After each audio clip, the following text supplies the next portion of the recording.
for the first time in 10 years. The Marvel Ultimate Alliance series returns with a new 4-player action RPG and an all-new original story. Finally, now let me show you what Marvel Ultimate Alliance 3 is going to do correctly and what Marvel vs. Capcom Infinite messed up dramatically. Assemble your ultimate dream team from a huge cast of Marvel superheroes, from the Guardians of the Galaxy to the Avengers, Defenders, X-Men, and more, to stop Thanos and the Black Order from unleashing cosmic chaos. Now listen, Capcom had been doing those Marvel games since about '94, and by the time Marvel Infinite came out, a lot of those characters already were in the Marvel Capcom games. Yet, they somehow dropped the comic book part of it. For example, the first X-Men game by Capcom on '94 was close to the original X-Men comic.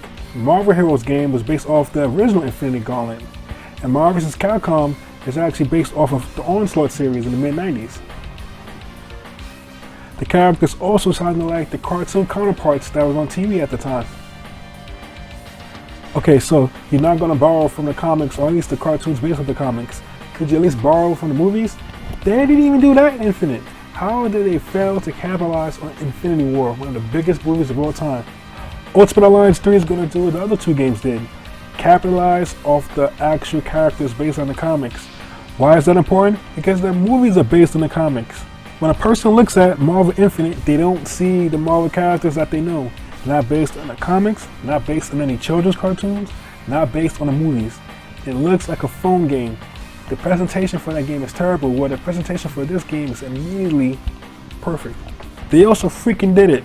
They showed you Captain Marvel in the trailer because the movie's coming out in about, a few weeks from now. The game is also based on the Black Order and features the actual Black Order. Not the Black Order from the movie, but the actual Black Order from the comics.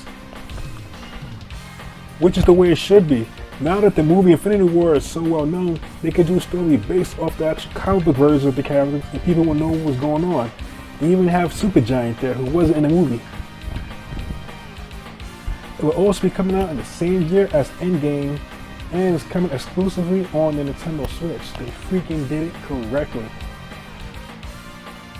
If Endgame is another hit, then all those fans are going to want to play a good Marvel game based off a similar story, and now they can actually do that. This is how you do it, Capcom. The trailer even references major characters that people would know from Netflix and the movies.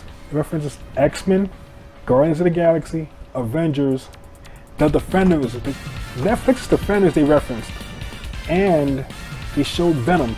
They knew what they was doing. They're combining what everybody knows in the outer Marvel the fan base, while making a game based on the comic book characters that also references the stuff that people are already familiar with.